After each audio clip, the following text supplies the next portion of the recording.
कोई target set नहीं करूंगा, तो मैं आज बस रिवीजन करूंगा।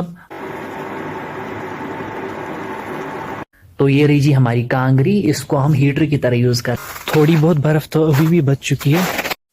ओए होए होए होए होए।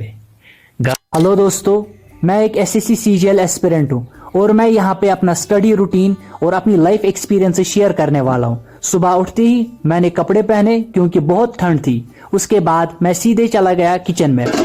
किचन में अंडे उबले थे, तो उसके बाद अच्छे अच्छे अंडों को बाहर निकाल के मैंने नाश्ता किया और इस तरह से मैंने अपनी दिन की शुरुआत करी। आप क्या खाते हो नाश्ते में, मुझे कमेंट सेक्शन में बताओ। और दोस्तों लाइक भी किया करो मेरी वीडियोस को। तो ये रही जी हमारी कांगरी, इसको हम हीटर की तरह यूज करते हैं, ब्लावर की तरह लाइक। सो इसके अंदर दरअसल कोयला होता है and it's burned just like.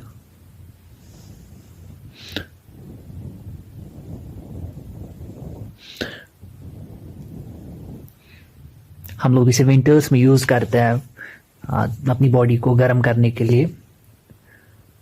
आप लोगों को ये सब पता नहीं होगा, मे बी यूज करते होंगे, नहीं करते होंगे। So do let me know in the comment section. Comment section में मुझे बताओ आपने ये पहली बार देखा है कि इससे पहले भी देखा है ये चीज।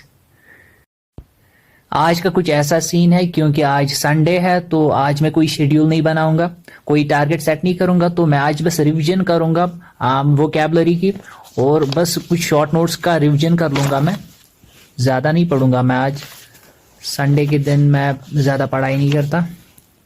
सो इट्स आप देख सकते हो मेरे नोट्स है ये। सो रेसमेशन फेलोनी रानी मैम से मैंने पढ़ा है, उसी से मैंने ये नोट्स फिर राइट डाउन कर रहे हैं। तो आप किससे इंग्लिश पढ़ते हो, वो क्या आप कहाँ से पढ़ते हो, आप मुझे कमेंट सेक्शन में बताइएगा। आई थिंक रानी मैम वो तो अच्छी लेवल का पढ़ाती है। That's best, one of the best teachers. तो अभी बजे है सुबह के 10:15 और ये रहा हमारे घर के सामने वाला पेड़, और थोड़ा सा सूरज भी उग चुका है, बट इट्स टू कोल्ड। इन पेड़ों के बर्ड्स निकल आ चुके हैं, तो इन्हीं से कुछ टाइम बाद वो ब्रांचेस निकल आएगी, टहनियाँ निकल आएगी छोटी छोटी। लेकिन बाकी प्लांट्स को देख लो, ऐसा लग रहा है सारे के सारे प्लांट्स मर गए।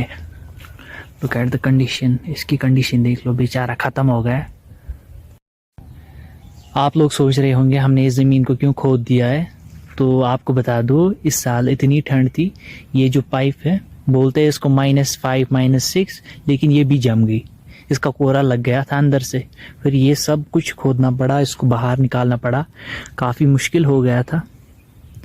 सो अब हम इसको समर्स में ही जोड़ देंगे, क्योंकि अगर हमने इसको ऐसे ही जोड़ दिया तो क्या पता ये फिर से जम जाएगा। थोड़ी बहुत बर्फ तो अभी भी बच चुकी है, लेकिन ये भी पिघल जाएगी विद इन डेज। बाकी सब पिघल चुकी है। अब हमने चाय बना ली, चाय बिल्कुल कड़क बन चुकी है, आप देख सकते हो। आप मुझे बताओ आप क्या पीना पसंद करते हो, चाय, कॉफ़ी या दूध या फिर ब्लैक टी, मुझे कमेंट सेक्शन में बताओ। मैं तो चाय को ही पसंद करता हूँ। मेरे ख्याल से चाय के मुकाबले कोई चीज़ ही नहीं है।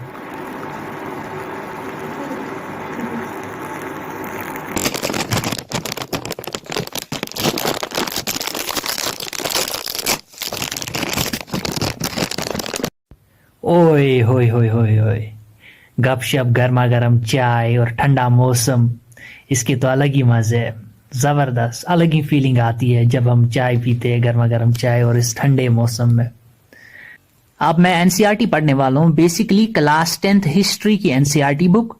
तो मेरे पास ऑलमोस्ट हर एक सब्जेक्ट की एनसीईआरटी अवेलेबल है और मैं वो पढ़ता रहता हूँ।